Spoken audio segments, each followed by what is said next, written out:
Thank you to everyone who's expressed support for this presentation before it's retired to make space for some fresh material. I'm Rosie Wills, and primarily I'm a social housing professional, but I'm also a chartered construction manager and ASOC RICS member.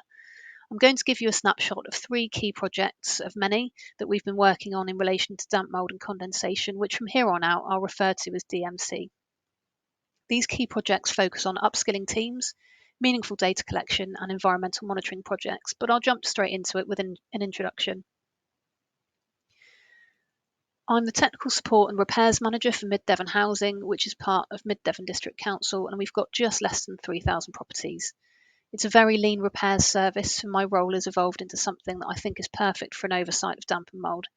This is because I oversee the repairs and tenancy admin teams, but also directly manage the responsive repairs operatives, and I get to carry out technical inspections.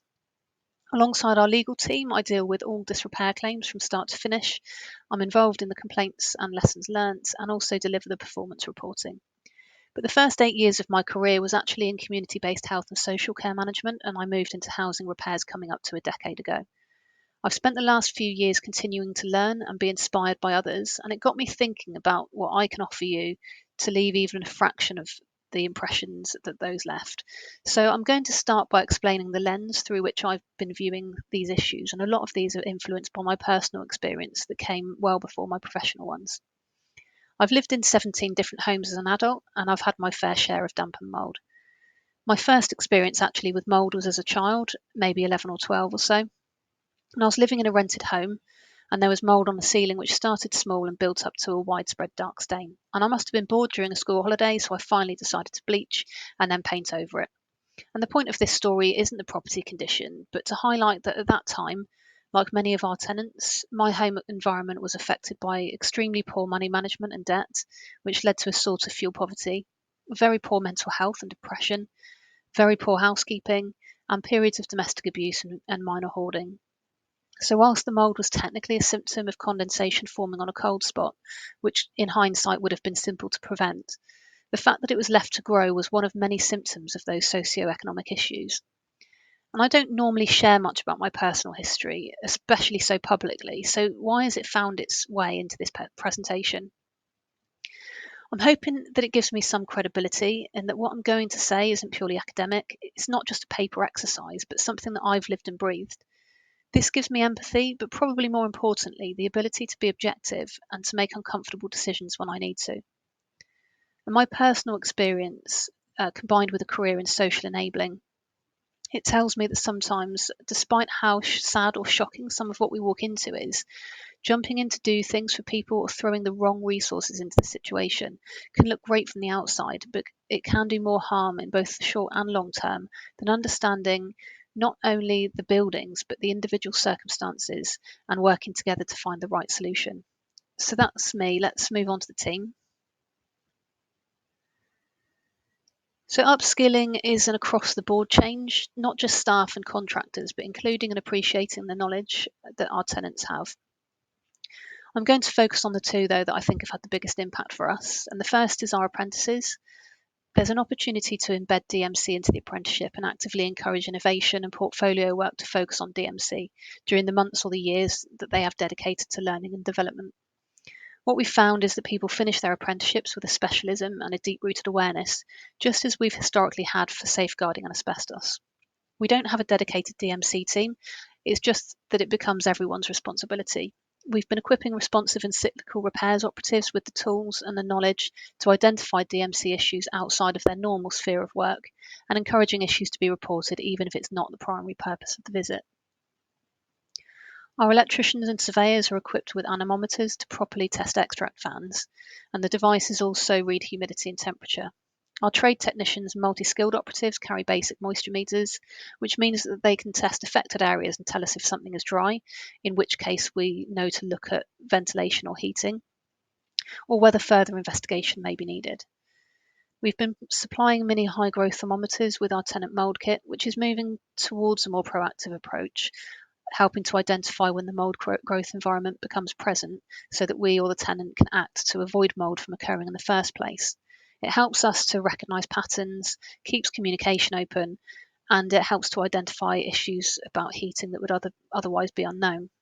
Our technical surveyors strongly recommend the protimeter MMS 2 or 3 as a multifunction meter, and this is because not only does it read resistance and capacitance meter readings, but also infrared surface temperature probe, hygrometer, dew point proximity calculator, a condensation mode with a red, amber, green color coding for condensation risk, and a whole other load of metrics. We can show this to tenants during the inspections because the screen is very simple to read, and it helps to offer that transparency that we need to continue building trust. So I've got a few examples here, but I'm going to focus on the one on the top left. This is an email from an electrician who previously would have attended to check if a fan was working or not. Now with the anemometer, he's able to demonstrate exactly how well it's functioning, and also that the affected wall is dry. But most importantly, he's highlighted some issues with the use of the room, in that the curtains are closed, it's occupied most of the day and night with the door shut.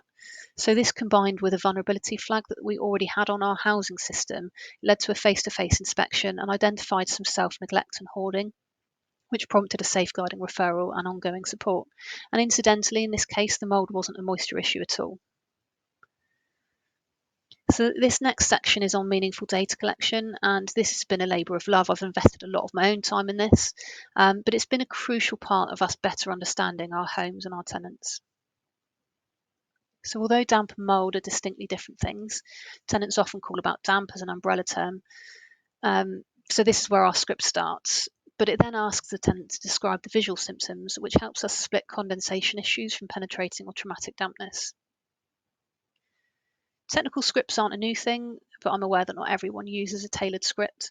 Our own has constantly been being adapted over the past few years, and it's still not perfect, but in terms of data collection, I think this is the starting point.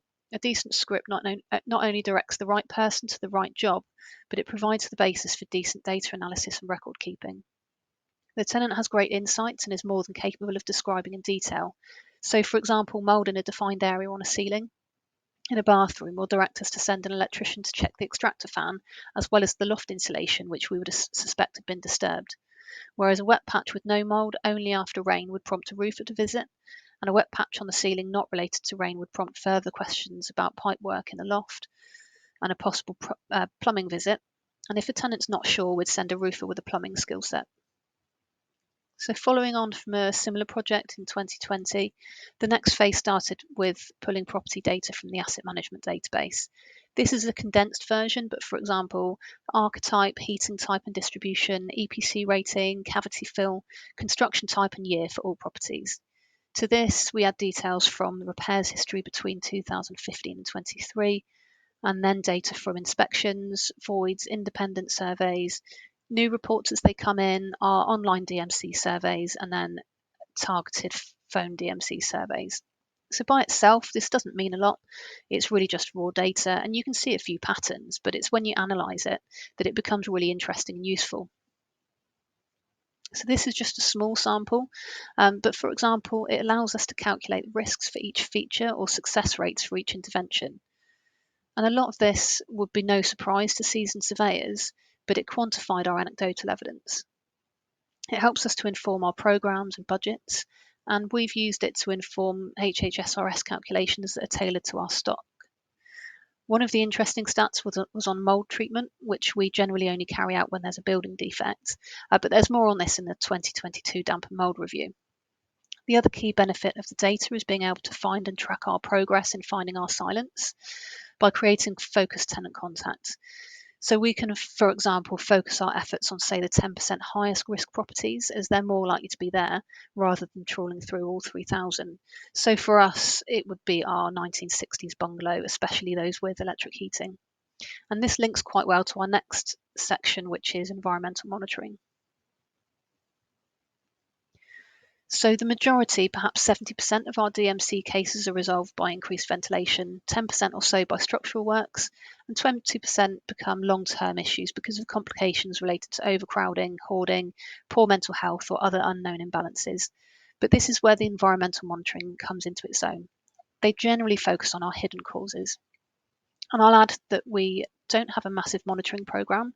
Some people that I speak to are anxious about the risk of installing lots of monitors but not having the resources to deal with the data.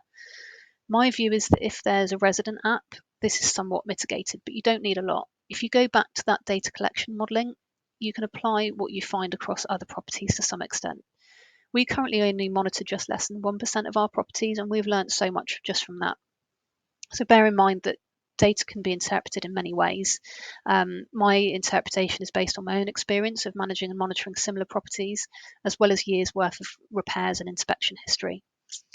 These are all real properties with the names changed and photos of similar properties, and they focus on generally the same building archetype. But on the next slide, we'll meet Mrs. Smith, who's the tenant for case study 1. She experienced damp and mould in her home over a number of years, with a number of remedial works carried out. When I visited, it was clear that there was a small area of relatively new penetrating dampness in one corner of one bedroom, but I felt very strongly that there were indications of severe condensation and cool internal temperatures. Mrs. Smith's view was that all of the internal issues related to structural defects, and that the only reason that the temperatures were cool was that the humidity would rise if she turned the heating on. So I arranged for an independent survey, and we carried out all of the recommended remedial works and also some ventilation improvements.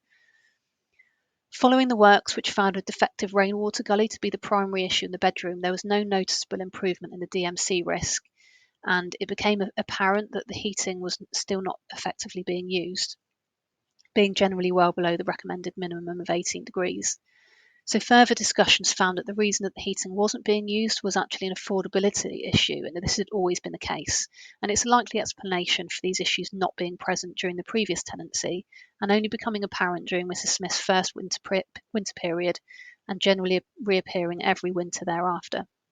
We signposted to some financial support, but I could tell that Mrs. Smith wasn't convinced. But an opportunity presented itself shortly after that, with a void property coming up in the same street, and we used this as a control property of sorts. While the property was empty, the heating was being renewed, and the humidity and DMC risk was very high, despite there clearly being very little moisture being produced day to day. When the new tenant moved in and put the heating up to reasonable levels, the DMC risk dropped from close to 100 to close to 0. And I was able to share this with Mrs. Smith and try to encourage her to trial it, even if just for a week, to test the benefit. And we haven't been able to achieve this yet, but as a result of the ventilation improvements at least, we were able to drop her DMC risk from high to medium. My main reflection on this is that if Mrs. Smith and the control property tenant are on a similar fixed income, one can afford the heating and the other cannot. In any case, both homes have the benefit of gas central heating, and if affordability is an issue here, we know that the scale of the problem in electrically heated properties will be huge. Case study 2 is Mrs. Lopez. Time-wise, I'll have to skip through towards the end of the study, but the full one is available on LinkedIn. So Mrs. Lopez's home has an almost identical presentation to our first case study. There was no real explanation for the mould at high level, although there was clearly some environmental imbalance and also some very large items of furniture touching the affected external walls, which we regularly provided advice about. Unlike Mrs. Smith, the home always felt quite warm during visits, and as it was a disrepair claim, we completed some damp proofing improvement works, and we carried these out to at least rule these out as an issue at low level. These are some of the interventions here. The major damp proofing improvement works didn't resolve the damp and mould risk. However, a fortunate combination of the monitoring and communication identified that Mrs. Lopez was flying abroad once or twice a year in the winter, leaving the heating off completely with no setback, leading to the home dropping to as little as 8 degrees despite there being a programmable thermostat. So the home never really gets a chance to recover from the massive rise in humidity and the cooling of the walls and floor.